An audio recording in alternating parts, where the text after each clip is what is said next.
सभी को हैप्पी कृष्ण जन्माष्टमी की।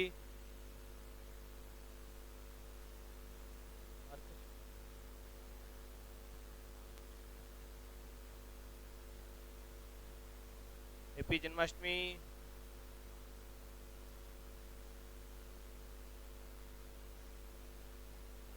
जल्दी से आ जाइए, लाइव आ जाइए जल्दी से। अभी प्रणाम सभी को, प्रणाम, राधे राधे। हाँ, हैप्पी जन्माष्टमी।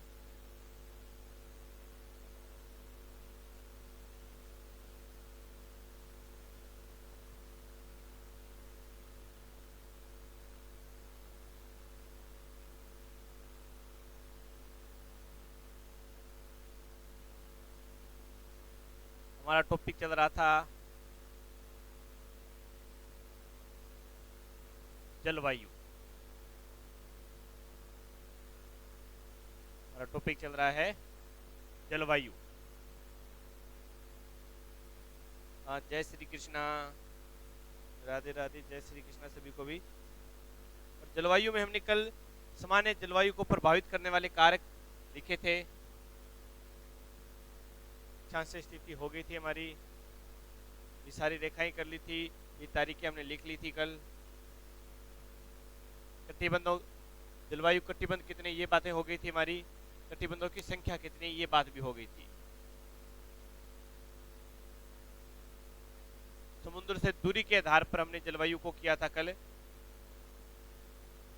तो कुछ प्रमुख नगर यहाँ पर लिखे हुए हैं, तो उन नगरों के ऊपर और चर्चा कर लेते हैं थोड़ी सी। महासागरीय जलवायु किस प्रकार की होती है? सम जलवायु। कैसी होती है? सम जलवायु बोलते हैं इसे, महासागरीय।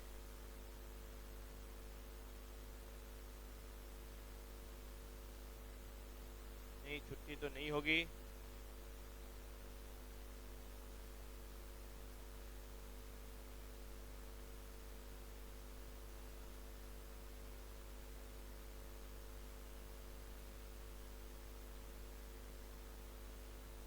राहुल सिंह जी, आप कोचिंग के नंबर पर कॉल करके पूछ सकते हो।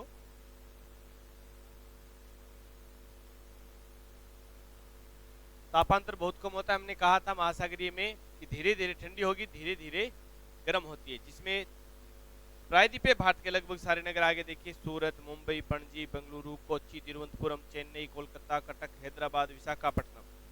प्रायद्वीपीय भारत के जितने भी नगर है वो सारे किसमें आते हैं? महासागरीय जलवायु में। दूसरी हमने की थी महाद्वीपीय जलवायु।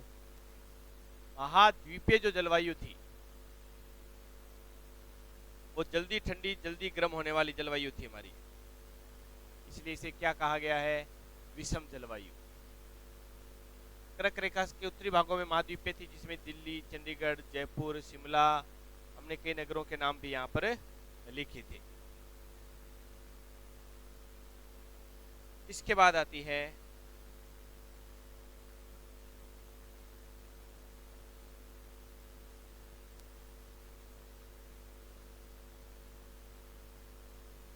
समुद्र तल से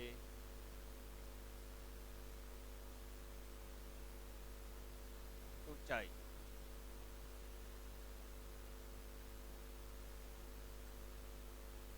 समुद्र तल से ऊंचाई के आधार पर, समुद्र तल से ऊंचाई के आधार पर। तो समुद्र तल से ऊंचाई वाली बात अगर हम करें तो देखो,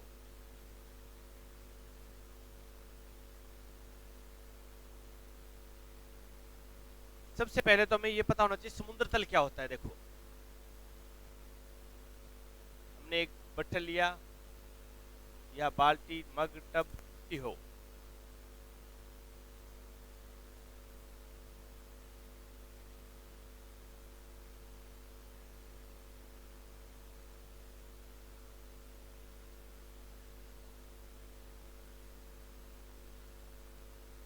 बाल्टी, मग जो भी हो, हमने एक बट्ठल लिया, बाल्टी या मग कुछ भी लिया जो नीचे से समतल था और उसमें पानी डाला। तो ये नीचे से समतल था तो पानी भी ऊपर से क्या, बिल्कुल समतल है। नीचे से भी समतल है और ऊपर से भी पानी समतल है। तो इसमें तल किसको कहेंगे? नीचे वाले हिस्से को या ऊपर वाले हिस्से को? जल्दी से बताएंगे कमेंट करके। इसके तल कौन सा होगा, ऊपर वाला हिस्सा होगा या नीचे वाला हिस्सा होगा? बताइए जल्दी, इंतजार कर रहा हूं मैं आपके आंसर का।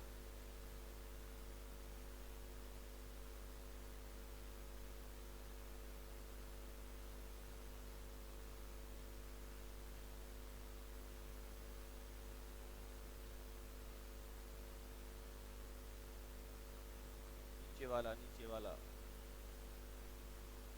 रुद्र बुद्ध रुद्र राम मीना गोविंद पहाड़िया। गुड मॉर्निंग आशा कुमारी, सभी का कमेंट आ रहा है लगभग नीचे वाला। ठीक है, चलो देखते हैं कौन सा हिस्सा होता है। एक काम और करना, इस टब को उल्टा रखना और हथौड़े से पीट कर इसके नीचे वाली आकृति बिगाड़ देना, इनकी नीचे वाली आकृति इस प्रकार कर देना। और अब इसमें पानी, फिर पानी डालना।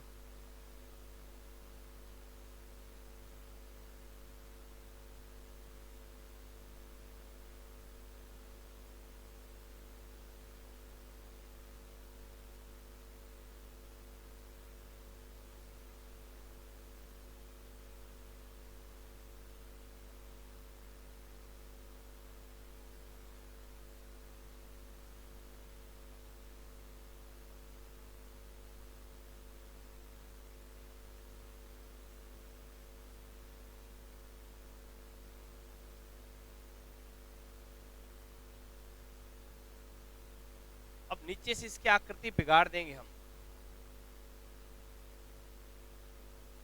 सतह ऊपर वाली, मैंने तल शब्द बोला, सतह शब्द ही नहीं यूज किया। समुद्र तल, और ये एग्जाम में आता भी है।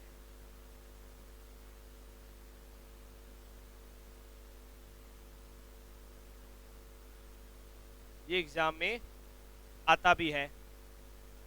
तो समुद्र तल जो होता है ये पानी के ऊपर वाला या नीचे वाला हिस्सा होता है। देखिए, अगर हम नीचे से इसकी आकृति बिगाड़ेंगे, यानी कि जैसे महासागरों के अंदर ऊंचे ऊंचे पर्वत होते हैं, महासागरों में क्या होते हैं, ऊंचे ऊंचे पर्वत होते हैं, तो क्या जहां से इसकी आकृति बिगड़ी हुई है वहां से पानी ऊपर ऐसे ऐसे ऊपर ऊपर उठेगा? क्या नहीं उठेगा, ऊपर नहीं उठता है पानी। पानी हमेशा ऊपर से कैसा रहेगा? बिल्कुल समतल रहेगा।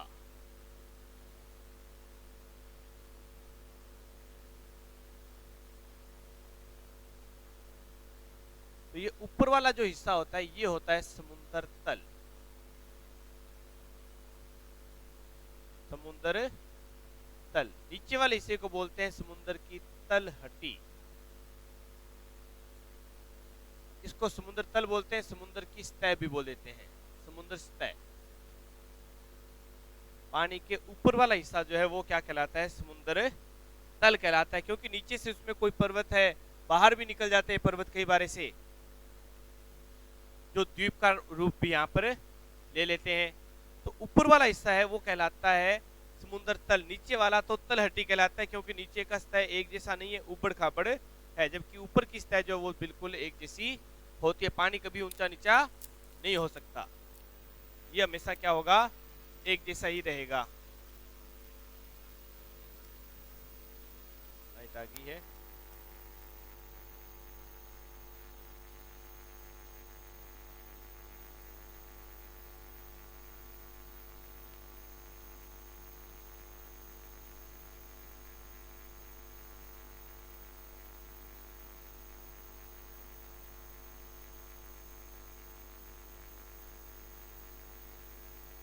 अभी गुड मॉर्निंग। तो समुद्र तल ऊपर वाला हिस्सा होता है, तलहटी नीचे वाला। तो देखिए, किसी भी चीज की जब हम बोलते हैं कि समुद्र तल से इतना ऊंचा, अब एक शब्द आता है कि समुद्र तल से हम जैसे जैसे ऊपर जाएंगे वैसे वैसे तापमान में क्या आएगी? कमी। 165 मीटर की ऊंचाई पर जाने पर 1 डिग्री सेंटीग्रेड तापमान क्या हो जाता है? कम। इसी के गुणांक में 500 मीटर की ऊंचाई पर जाने पर तापमान कम होगा 3.03 डिग्री सेल्सियस। 1000 मीटर ऊपर जाएंगे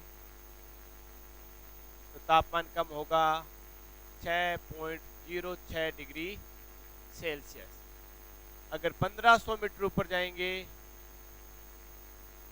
तो तापमान कम होगा 9.09 डिग्री सेल्सियस, यानी कि इसी के गुणांक में 2000 जाएंगे तो 12.12 डिग्री सेल्सियस।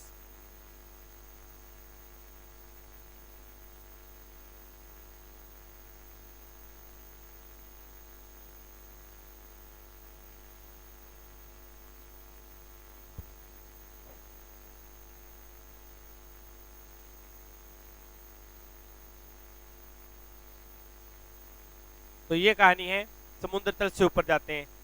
अगर हम तल से ऊपर जा रहे हैं तो इस दर से कम हो रहा है, अगर ऊपर से नीचे आएंगे तो इसी दर से क्या हो जाएगा, बढ़ जाएगा।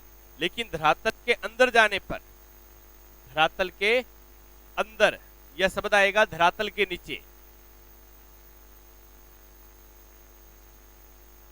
धरातल यानी कि भूमि, भूमि की सतह।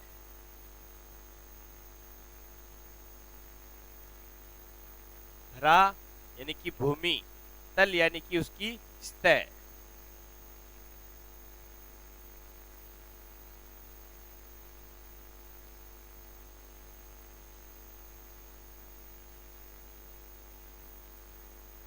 लाइव क्लास की पीडीएफ मैं तो यहां से रोजाना डाल देता हूं।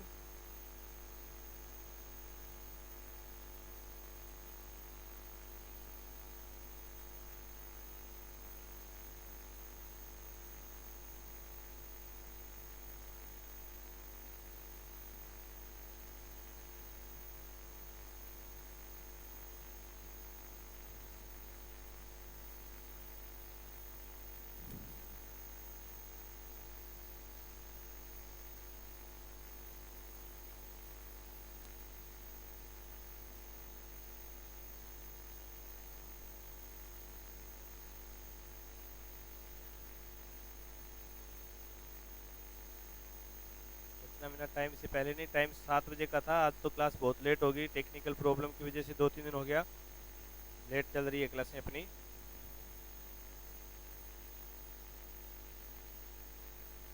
हाँ, अब देखिए, धरातल के ऊपर, समुद्र तल से ऊपर जा रहे हैं तो इस दर से तापमान कम होगा 165 पर, 500, 1000, 1500, 2000 इसी से कम, और ऊपर से नीचे आएंगे तो इसी दर से हमेशा बढ़ेगा। लेकिन धरातल या भूमि की सतह के नीचे, सतह से नीचे जाते हैं हम, यानी कि धरातल के अंदर जा रहे हैं हम, तो 32 मीटर की गहराई में जाने पर 1 डिग्री सेंटीग्रेड तापमान बढ़ जाएगा। 64 मीटर पर 2 डिग्री, यानी किसी के गुणांक में। यहां से क्वेश्चन केवल 32 वाला ही आता है, इधर वाला क्वेश्चन घुमा फिरा कर पूछ लेते हैं बहुत बार अलग अलग तरीके से।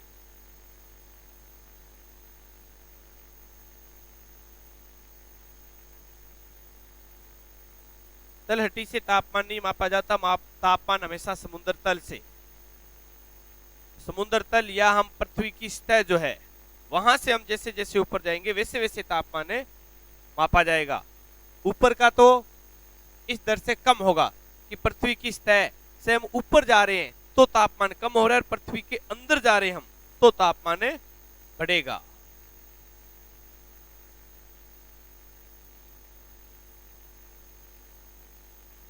हाँ, सौरमंडल तक की वो बातें हम अलग से करेंगे। वायुमंडल में कि कौन सी परत में कम होता है, किसमें ज्यादा होता है, किसमें समान रहता है, वो सौरमंडल में। हमें केवल ये पहली प्रारंभिक बात ये याद रखनी है कि हम समुद्र तल से ऊपर जा रहे हैं तो तापमान 165 मीटर पर तापमान 1 डिग्री सेंटीग्रेड कम होता है, और ऊपर से नीचे आएंगे तो इसी दर से बढ़ेगा भी। ये बात भी ध्यान में रखना, इस दर से कम हो रहा है, और अगर हम सतह से ऊपर से आएंगे तो इस दर से ही क्या होगा, 1 डिग्री सेंटीग्रेड तापमान बढ़ता भी है। 2-3 क्वेश्चन करवा रहा हूं मैं, क्वेश्चन देखिए, वहां से आपकी ये सारी बातें बिल्कुल क्लियर हो जाएगी जो एग्जाम में आए हुए हैं। क्वेश्चन लिखिए, आंसर अभी देंगे ऑनलाइन ही आप। क्वेश्चन है जो एग्जाम में आया था वही लिख रहा हूं मैं।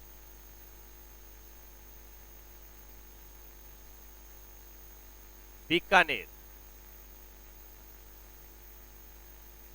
जो समुद्र तल से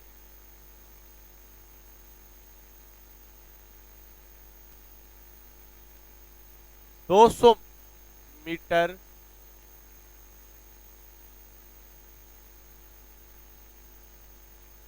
ऊंचाई पर स्थित है।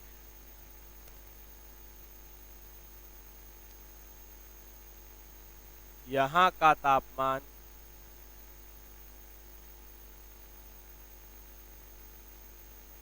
यहाँ का तापमान 50 डिग्री सेल्सियस है। तो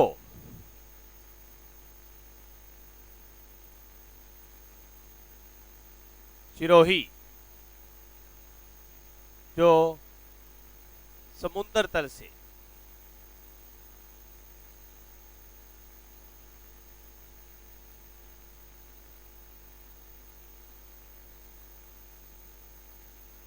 1200 मीटर, तो सिरोही जो समुद्र तल से 1200 मीटर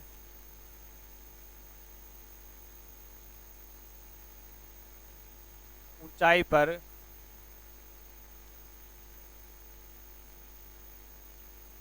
स्थित है।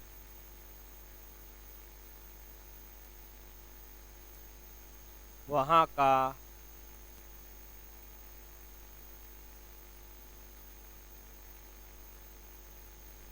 तापमान क्या होगा?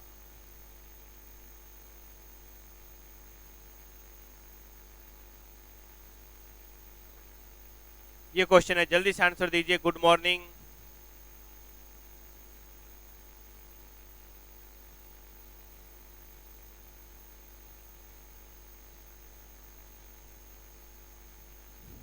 सीताराम जी एकदम सही आपका answer.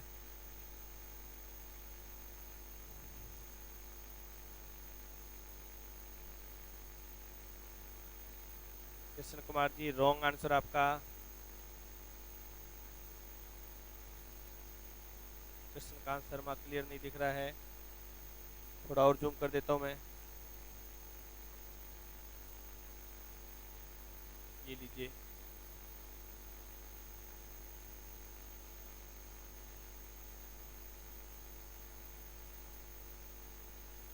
Good morning. Mukesh score Bikaner से कम, कितना कम होगा अभी तक?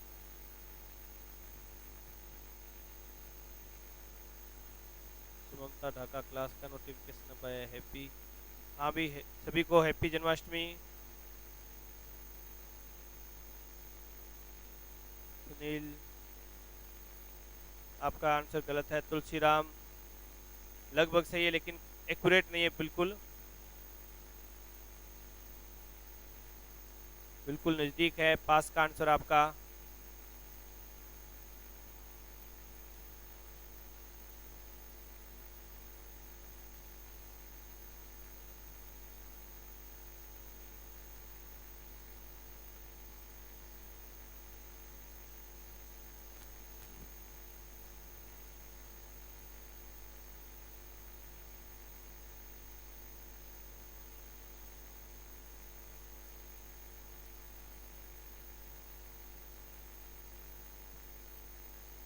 सीताराम जी सही आंसर आपका।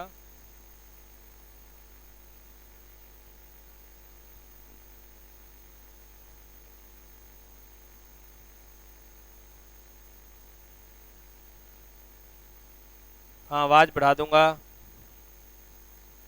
तुलसीराम जी 1 डिग्री कम बता दिया आपने।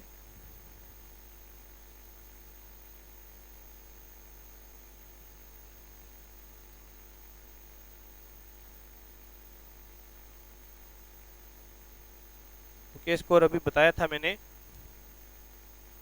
पिछली स्लाइड में पूरी बताई थी कि 165 मीटर पर 1 डिग्री सेंटीग्रेड तापमान कम होता है, 500 पर होता है 3 डिग्री 0 3.03, 1000 पर होता है 6.03, 6 डिग्री सेल्सियस। ये सारी बातें बताई थी। ऊपर जाएंगे तो कम होगा, ऊपर से नीचे आएंगे तो इसी दर से बढ़ेगा, और धरातल के अंदर जाएंगे तो इस दर से बढ़ेगा।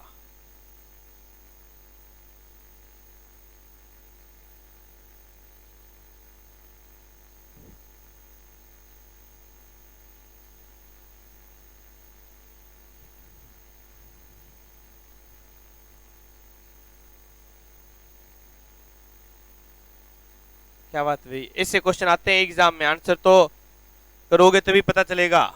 इस प्रकार के क्वेश्चन एग्जाम में पूछे जाते हैं।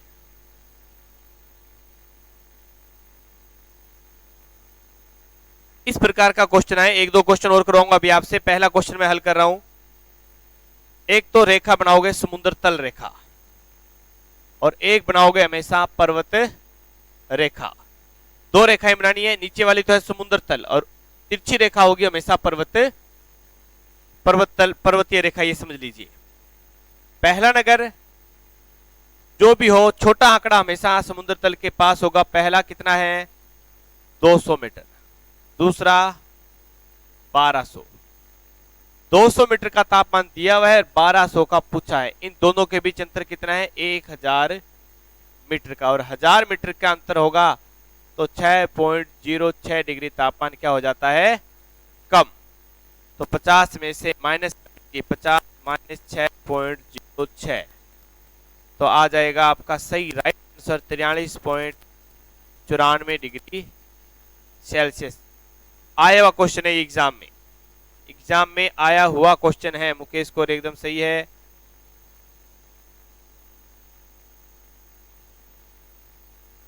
सुनील गोविंद 7 नहीं होगा, 6.06 डिग्री, क्योंकि 1000 का मैंने आंकड़ा लिख के दे रखा है आपको।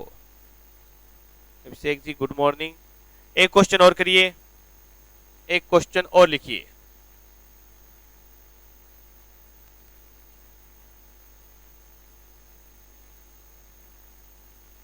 जयपुर समुद्र तल से, मान लो कि जयपुर समुद्र तल से ऊंचा है 1250 मीटर, और यहां का तापमान है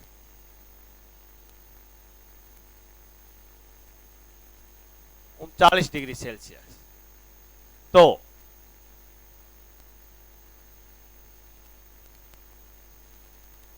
श्री गंगानगर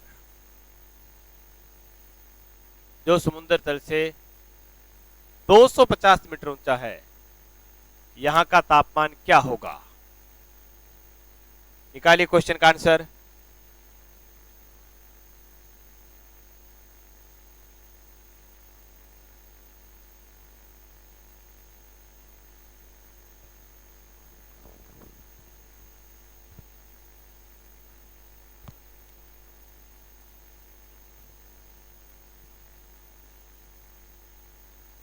हाँ आगे चलिए, आंसर निकालिए इस क्वेश्चन का। इतना लेंथी नहीं है ये क्वेश्चन।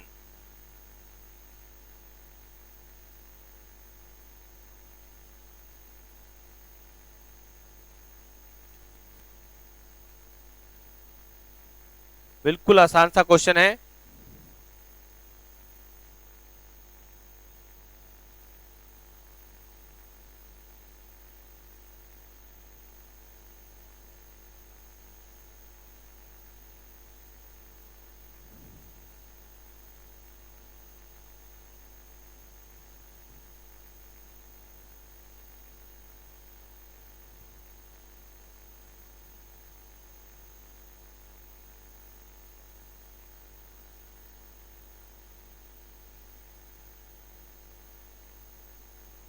निस्सा 32.94, ओंकार 32,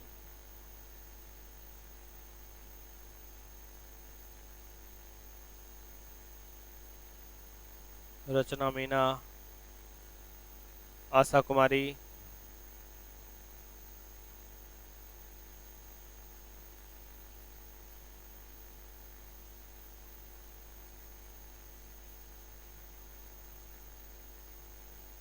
तुलसी 45.06,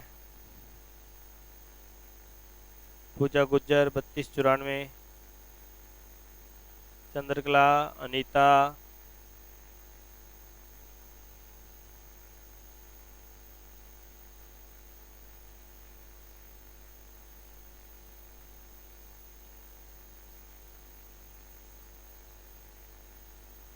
तुलसीराम,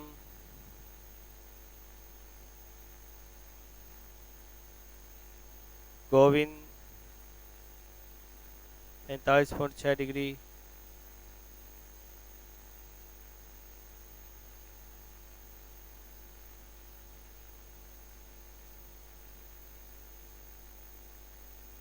सुनील बैरवा। चलो देखते हैं क्या होता है इसका आंसर। ऐसे क्वेश्चन आए, दो काम करने हैं, एक तो तट रेखा और एक क्या बनाओगे, पर्वत रेखा। जो नगर नीचे है, छोटा आंकड़ा उसको नीचे लिख दीजिए, कितना है 250। ऊपर वाला 1250। दोनों के मध्य अंतर कितना है, 1000 मीटर का। कितने मीटर का, 1000 मीटर का। दिया हुआ कौन सा हमें 1250 पर दे रखा है, यानी कि यहां पर 39 डिग्री दे रखा है। इधर आ रहे हम ऊपर से नीचे की ओर, और ऊपर से नीचे की ओर आएंगे तो तापमान क्या होगा, बढ़ेगा, तापमान बढ़ेगा।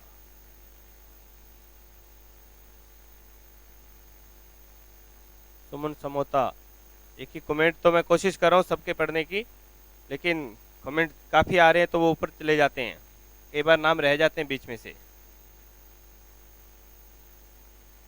तो ऊपर से हम नीचे आ रहे हैं, नीचे आ रहे हैं तो तापमान क्या होगा, 1000 मीटर का अंतर है, ये तो सबको पता है कि 6.06 डिग्री सेंटीग्रेड तापमान का अंतर आएगा। अगर हम नीचे से ऊपर जाते तो तापमान कम होता, ऊपर से नीचे आ रहे हैं तो तापमान अधिक होगा। अधिक होगा तो हमें दिया हुआ कितना है 39, प्लस कर दीजिए 6.06 डिग्री, तो आंसर आ जाएगा 39 और 6 कितने होते हैं 45.06 डिग्री सेल्सियस। ये हमारा क्या रहेगा, आंसर रहेगा। सुमन समोता सही है एकदम, सीताराम सही है, हाँ मुकेश कौर सही है, 6.6 डिग्री बढ़ेगा।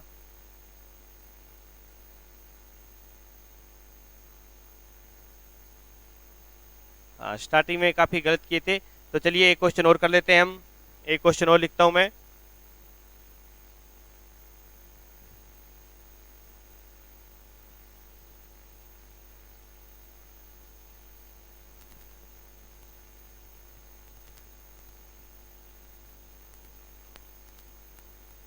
शिमला जो समुद्र तल से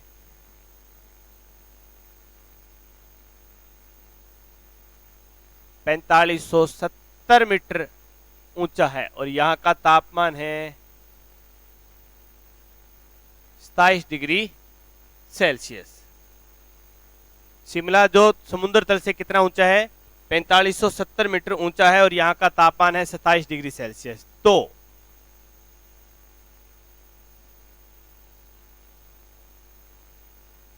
कोई भी एक नगर और उठा लेते हैं हम, दिल्ली, नई दिल्ली जो समुद्र तल से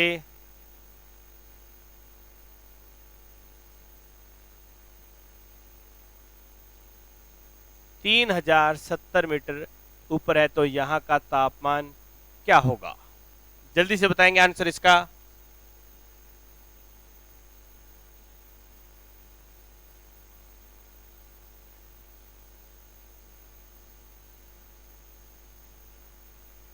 शारदा भादु 1200 होगा ही नहीं, पहली बात है ऐसा क्वेश्चन नहीं आएगा कभी। अगर आए तो 165 से भाग दे लेना, जितना भी आए उसको 165 के गुणांक में ही पूछा जाएगा हमेशा। तुलसीराम,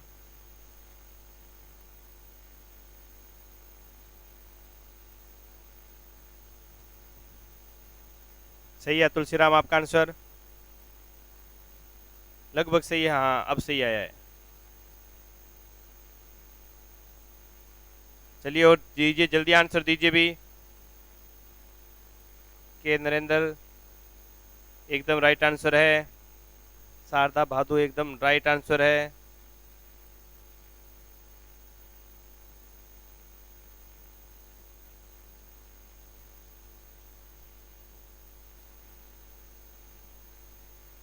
आशा कुमारी इतना अंतर नहीं आएगा अभी, बहुत ज्यादा अंतर कर दिया आपने। ओंकार जुड़वा सही है, मनीषा बिश्नोई सही है, सीताराम जी गलत है, चंद्रकला सही है,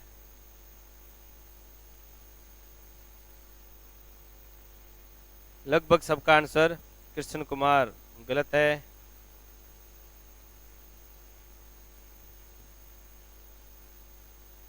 देखो जल्दबाजी मत कीजिए कभी भी, हमेशा आराम से ये दोनों रेखाएं जरूर खींचिए। अब देखो 2 पॉइंट दिए हुए में, एक 3070 जो छोटा आंकड़ा होता है वो मैंने पहले ही कहा था हमेशा समुद्र तल के नजदीक होगा, और एक 4570, दोनों के बीच अंतर कितने का आ गया? 1500 मीटर का। और 1500 मीटर का अंतर आएगा तो 9.09 डिग्री तापमान का अंतर आएगा। दिया हुआ कौन से नगर का है? ऊपर वाले नगर का दे रखा है, नीचे वाले नगर का पूछा है, नीचे पूछेगा तो हमेशा क्या होगा? प्लस। तो 27 प्लस 9.09 डिग्री, तो आंसर आ 36.09 डिग्री सेल्सियस। गोविंद पहाड़िया गलत था। सीताराम 33 तो आ ही नहीं सकता कभी कैसे भी। सुनील बारवा 12 नहीं है, 1500 पर तो 9 ही था। 2000 मीटर होता तो 12 का अंतर आता, 12.12 का अंतर 2000 पर आता। मुझे उम्मीद है कि इस प्रकार के क्वेश्चन अब हो जाएंगे। 3-4 क्वेश्चन हमने कर लिए हैं इस पर टाइप के, तो अब चलते हैं आगे।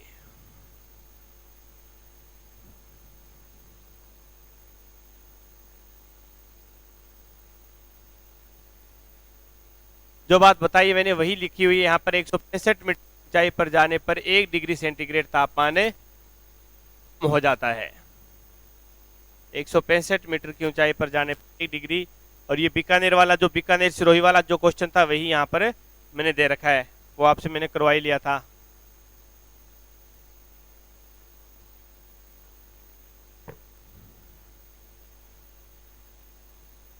ये राजस्थान में काम किए। 2 बातें बस, कि अरब सागर से राजस्थान की दूरी 400 किलोमीटर है, जबकि कच्छ की खाड़ी से राजस्थान की दूरी 225 है। गतिक सिद्धांत, यानी कि समुद्र तल से ऊंचाई वाली बातें हमारी हो चुकी थी। इसके अलावा 2-3 छोटे छोटे सिद्धांत है, उनके सीधे सीधे बस बात याद रखनी है। गतिक सिद्धांत जो था, पृथ्वी की गति के कारण तापमान कम ज्यादा होता है, ये बात कहते हैं कौन? गतिक सिद्धांत का प्रतिपादन जो किया था 1951 में प्लोन महोदय ने।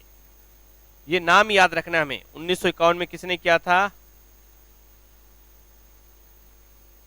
प्लोन महोदय द्वारा इस गतिक सिद्धांत का प्रतिपादन किया गया था। ऐसा एक सिद्धांत और आता है तापीय सिद्धांत। इससे एक सिद्धांत और है, कौन सा? तापीय सिद्धांत। तापीय सिद्धांत 1686 में एडमंड हेले ने किया था। तापीय सिद्धांत का प्रतिपादन 1686 में एडमंड हेले ने किया था। और इन्होंने एक बात कही थी, कि तापमान व वायु दाब में उल्टा संबंध होता है। तापमान व वायु दाब में कैसा संबंध होता है? उल्टा, यानी कि विपरीत संबंध होता है, कि जहां तापमान अधिक होगा वहां वायु दाब कम होगा, जहां वायु दाब अधिक होगा वहां तापमान कम होगा। तो 2 सिद्धांतों के तो सीधे सीधे नाम याद रखने थे हमें। मोनेक सिद्धांत पर अभी हम आगे चर्चा करेंगे जब मानसून आ जाएगा हमारा। ला निनो और एल निनो की बात करते हैं अब हम।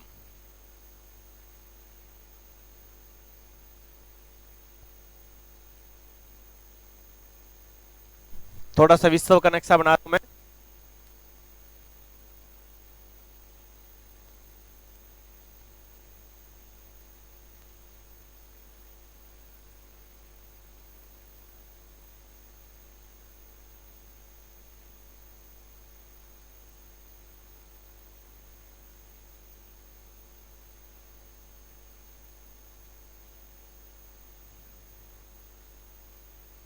ये तो आ गया कौन सा महाद्वीप?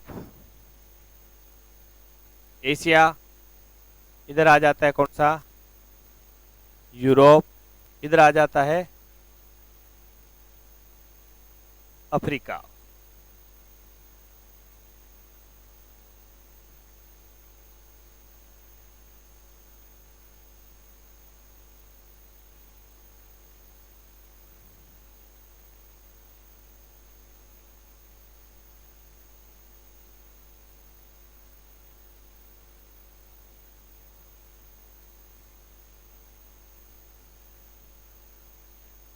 इधर आता है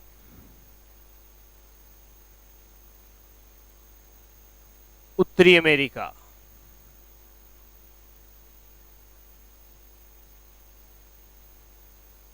दक्षिण अमेरिका।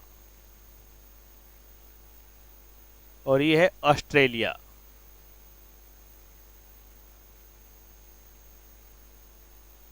बीच में एक विशाल सागर आ गया हमारे।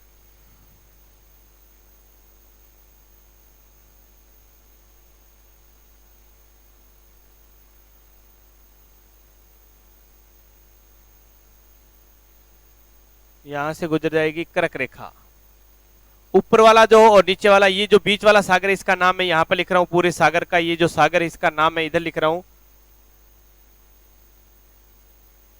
प्रशांत महासागर। ऊपर वाला हिस्सा उत्तरी है, नीचे वाला हिस्सा दक्षिण है।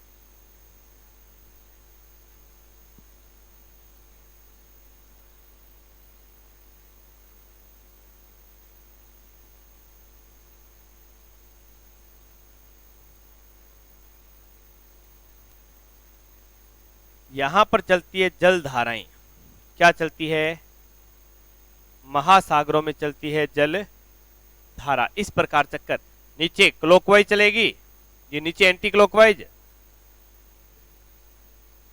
उत्तरी गोलार्ध के अंदर जो भी जल धारा होगी वो कैसी चलेगी? क्लॉकवाइज। इस प्रकार जल धाराओं का एक चक्कर चलता है। लेकिन कभी कभी क्या होता है, यहां पर एक बीच में एक अलग जल धारा निकल जाती है 4-5 वर्ष में एक बार। जो ये बीच में अलग निकली इसका नाम था एल नीनो। क्या नाम था? El Nino. ऐसा ही उत्तरी प्रशांत में होता है। उत्तरी प्रशांत में अलग निकलती है, उसका नाम है ला नीनो। यानी कि दो जल धारा है प्रशांत महासागर में। 4-5 साल में कभी एल नीनो निकलती है तो कभी ला नीनो। इसका भारतीय मानसून पर सीधा प्रभाव पड़ता है। ला नीनो और एल नीनो का भारतीय मानसून के ऊपर सीधा प्रभाव पड़ता है। हाँ, एशिया के पश्चिम में है। हमने प्रशांत महासागर बनाने के लिए, पृथ्वी गोल है, हम किधर भी आ सकते हैं। हम एशिया से पश्चिम में जाएंगे तो इधर आ जाता है, क्योंकि यहां से हमारे गुजरती है अंतरराष्ट्रीय तिथि रेखा। तो हमें प्रशांत महासागर करना था, इसलिए मैंने इनको उत्तरी अमेरिका दक्षिण अमेरिका को इस साइड में रख लिया, अन्यथा ये हमेशा इस साइड में बनते हैं।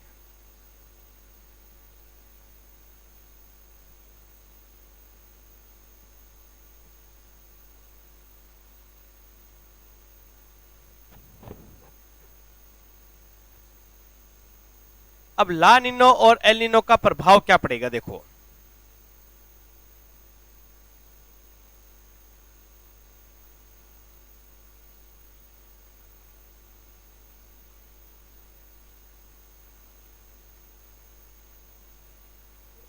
एक मिनट रुकेंगे भी।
हाँ भी, राधे राधे राजेश कुमार जी।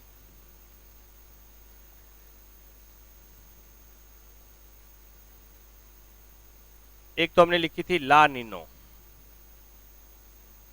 ला नीनो जिस वर्ष भी आती है उस वर्ष भारतीय मानसून प्रभाव किस पर पड़ेगा? भारतीय मानसून पर क्या प्रभाव पड़ेगा ला नीनो आने से? भारतीय मानसून एक तो समय से जल्दी आ जाएगा, समय से जल्दी आएगा। दूसरा, अतिवृष्टि होगी। समय से जल्दी की कहानी हम देखेंगे, जब मानसून आता है तो मोस्टली 1 जून को पहुंचता है केरल पर, तो वो 1 सप्ताह पहले आ जाता है।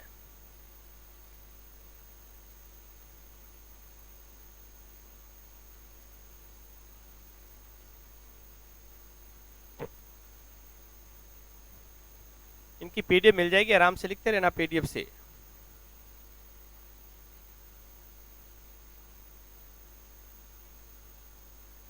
अतिवृष्टि होती है, समय से जल्दी आएगा। और अतिवृष्टि, अतिवृष्टि का अर्थ होता है अधिक वर्षा, अधिक वर्षा होती है। दूसरी हमने पढ़ी थी एक एल नीनो।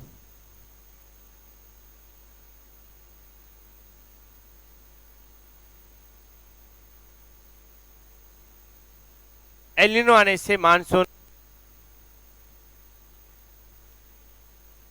समय से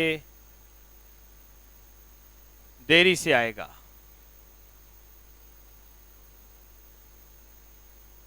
समय से क्या होगा? लेट हो जाएगा। और दूसरा होगा इससे अनावृष्टि।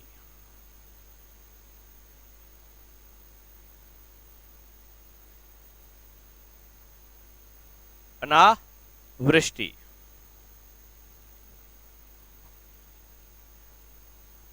यानी कि कम वर्षा।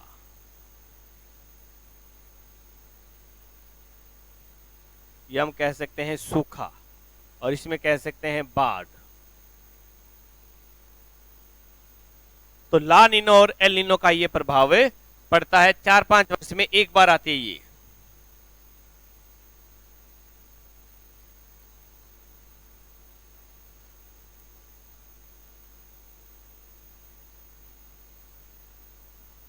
कृष्णकांत जी, पीडीएफ ऐप के अंदर ही मिलेगी। मैं आपको आज सर से बात करके, अगर पीछे की कोई पीडीएफ रहेगी तो वो सारी अपलोड करवा दूंगा मैं। वीडियो पीडीएफ जो भी रही हुई है वो सारी की सारी अपलोड करवा दी जाएगी आज ही।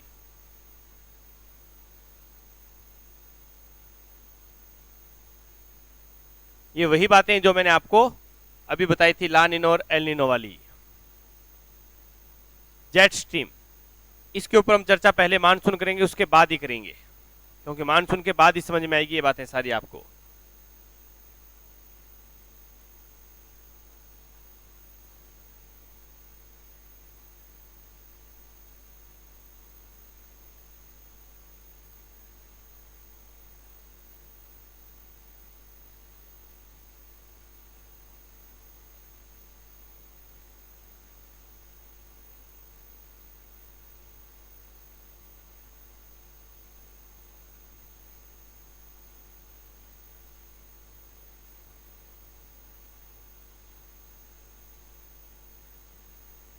अब बात आती है वर्षा व मानसून की।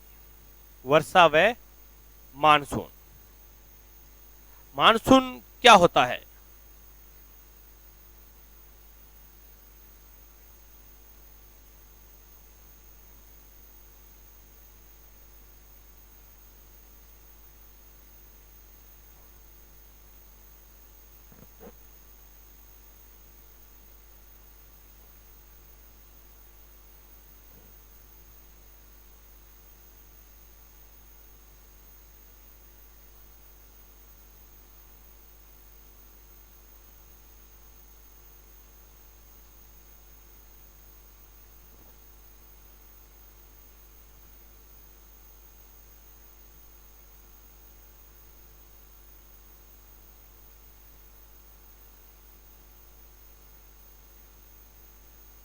हाँ सीताराम जी, ये फर्क होता है। एल नीनो आएगी उस समय सूखा पड़ेगा, पानी की कमी रहेगी, और ला नीनो आएगी उस समय बरसात अधिक होती है।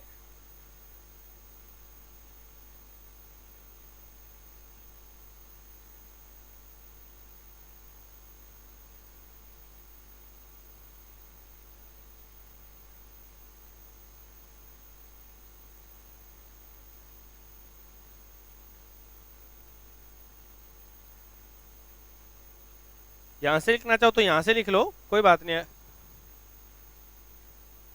अन्यथा पीडीएफ मिल जाएगी। यहाँ से लिखोगे क्योंकि लिखाऊंगा तो मैं बहुत ज्यादा, आपका समय बहुत ज्यादा चला जाएगा। समझ लीजिए, समझने वाली चीज होती है ज्योग्राफी बेस्ट। वर्षा और मानसून, मानसून देखो, मानसून मूल रूप से कौन सी भाषा का शब्द है, ये भाषा ही पूछ लेते हैं बहुत बार। तो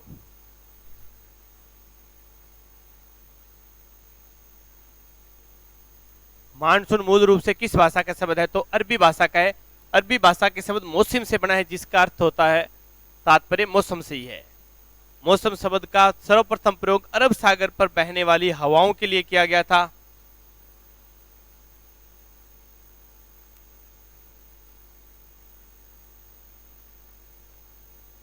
लक्ष्मी सैनी, नोट्स वाली बुकलेट तो कोई डाली नहीं है।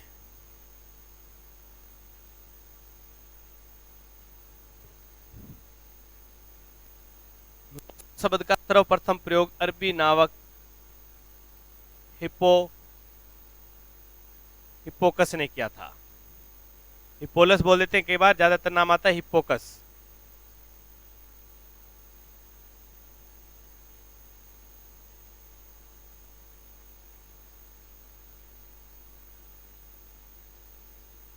क्लास मोस्टली 7:15 स्टार्ट हो जाती है, नोटिफिकेशन आप देख लिया करो, लगभग आ जाता है।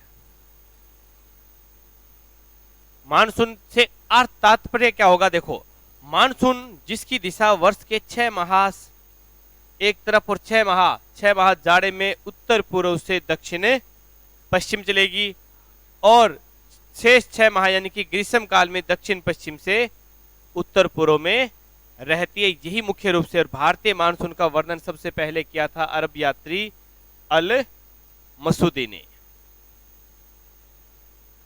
और ये एक लाइन और याद कर लेना, ये लाइन में जूम कर रहा हूं वापिस एक बार, देखो, विश्व की समस्त प्रकार की जलवायु भारत में पाई जाती है। यानी कि विश्व में जितने प्रकार की जलवायु पाई जाती है, उतने के उतने प्रकार की जलवायु भारत के अंदर पाई जाती है। ऐसी बात तो जो बड़े बुजुर्ग होंगे वही कहेंगे। और बड़े बुजुर्गों को आजकल हम क्या कहते हैं, डेण। क्या कहते हैं, डेण। तो कौन है, डेण। एक डेन कहेंगे ऐसी बात, मार्स डेन। मार्स डेन कहते हैं कि विश्व की समस्त प्रकार की जलवायु जो है वो भारत के अंदर पाई जाती है। इसी बात मार्स डेन, डेन ही कहेंगे, बड़े बुजुर्ग कहेंगे। बड़े बुजुर्गों को आजकल बुजुर्ग की और डेनियो न पढ़ियो, तो डेन शब्द का प्रयोग ज्यादा करते हैं, तो मार्स डेन ने कहा।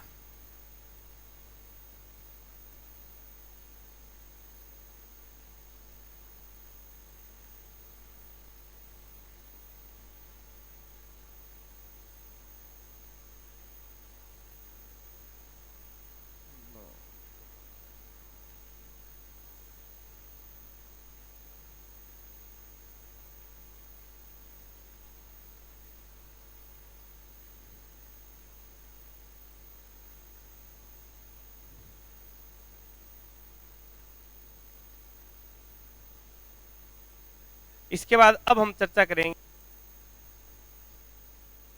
भारतीय मानसून की। भारतीय मानसून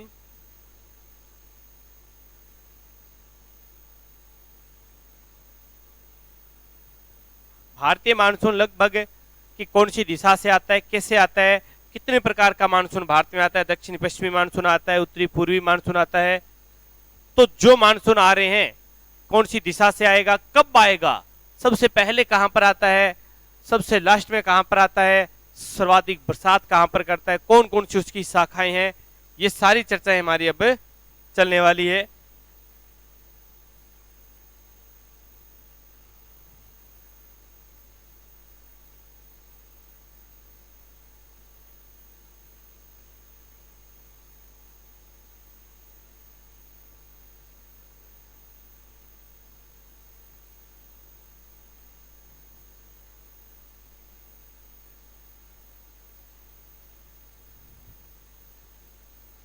अब भारत में मानसून से क्या होगा? बरसात होगी। मानसून से क्या होगा? बरसात आएगी। और कितने प्रकार की बरसात आती है भारत में, वो सारी चर्चा यहाँ पर हो जाएगी। एक तो मानसून से पूर्व भी बरसात हो जाती है भारत के अंदर, मानसून से पूर्व भी बरसात हो जाती है। और मानसून पूर्व जो वर्षा होती है उसका प्रतिशत भारत में कितना है? 13%। अलग अलग स्थानों पर इसको अलग अलग नाम से जाना जाता है। मानसून पूर्व बरसात को अलग अलग स्थानों पर अलग अलग नाम से जाना जाता है। दूसरा आता है दक्षिणी पश्चिमी मानसून। भारत में जितनी उसका 74% तो अकेला यही करता है। इसकी दो शाखा, एक अरब सागर की शाखा और एक बंगाल। इस मानसून का 20% अरब सागर करता है और 80% कौन करता है? बंगाल की खाड़ी की शाखा। उत्तरी पूर्वी मानसून से भारत में बरसात होती है कितनी? 10%। और भूमध्य सागरीय चक्रवातों से 3%। और ये मावट या शीतकालीन वर्षा कहते हैं इसे। भूमध्य सागर से जो चक्रवातों से जो बरसात होती है इसे स्थानीय भाषा में मावट कहा जाता है, या इसे हम क्या कहते हैं? शीतकालीन वर्षा। मानसून पूर्व वर्षा की चर्चा करते हैं। सबसे पहले हम मानसून पूर्व जो बरसात है उसको अलग अलग स्थानों पर अलग अलग नाम से जाना जाता है।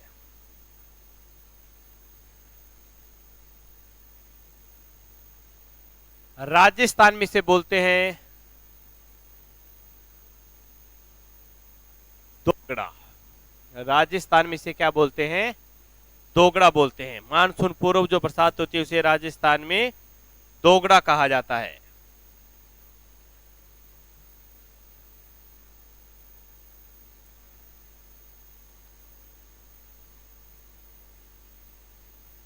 कोंकण तट पर इसे कहा जाता है, ये जो तट है कोंकण, यहां पर इसे कहा जाता है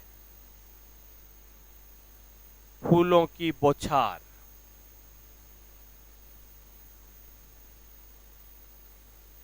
या आम्र वर्षा।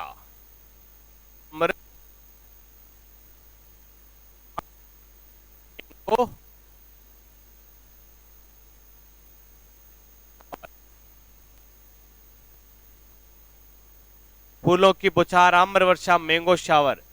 जबकि ये कर्नाटक और केरल का जो तट है, कर्नाटक में इसे कहा जाता है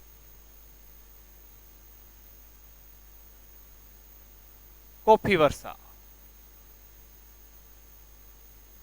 और इस तट पर इसे कहा जाता है चेरी ब्लॉसम। चेरी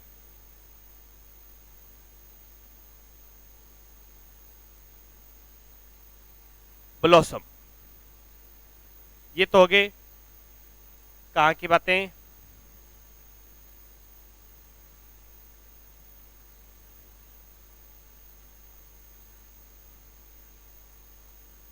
पूर्वी तट की। इसके बाद अगर हम बात करें इधर पश्चिम में, तो देखो उड़ीसा में कहा जाता है नॉर्वेस्टर। उड़ीसा में नॉर्वेस्टर कहते हैं। असम और पूर्वोत्तर भारत जो है, असम और पूर्वोत्तर भारत जो है, यहां पर इसे बोला जाता है बोर्डो इचिला। बोर्डो इचिला यहां पर असम और पूर्वोत्तर में। जबकि पश्चिम बंगाल में इसे कहा जाता है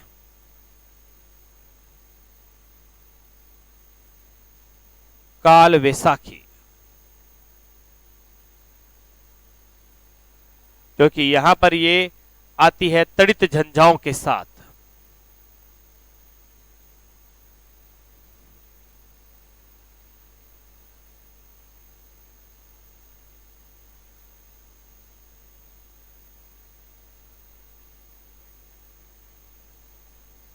काल वैसाखी।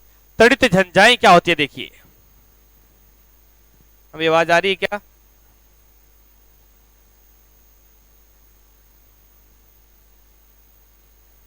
अंकु, चंद्रकला, आवाज आ रही है क्या अभी?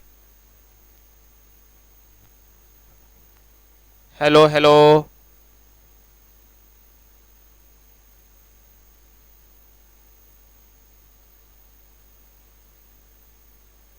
बिजली, यस सर, ठीक है, आवाज आ रही है अभी?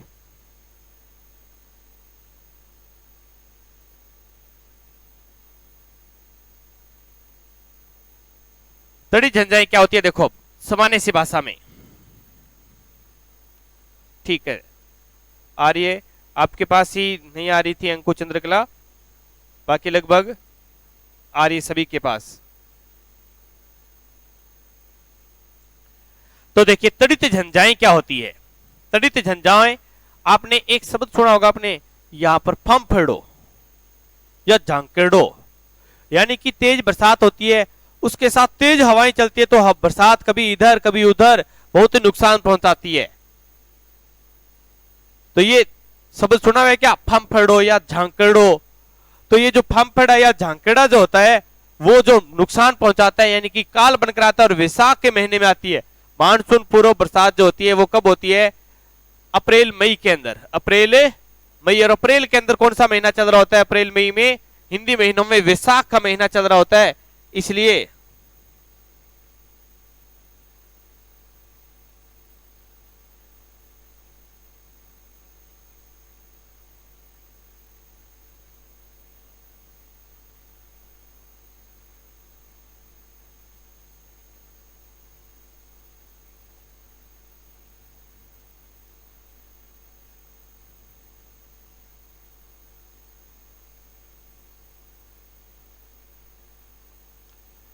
तो वो जो होती है वो वैशाख के महीने में आती है और बहुत ही नुकसान पहुंचाती है, इसलिए इसको क्या बोलते हैं, काल वैसाखी। तो ये होगी हमारी मानसून पूर्व बरसात।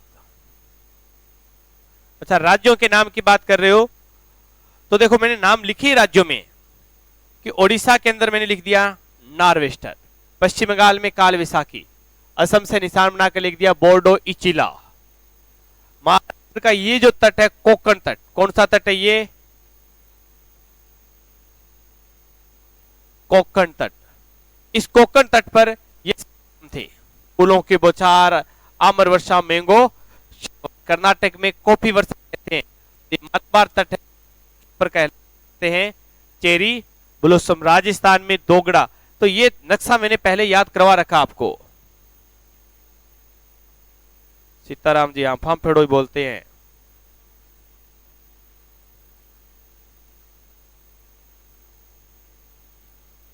झाजड़ो, हाँ, अलग अलग जगह झाजड़ो, फम्फड़ो।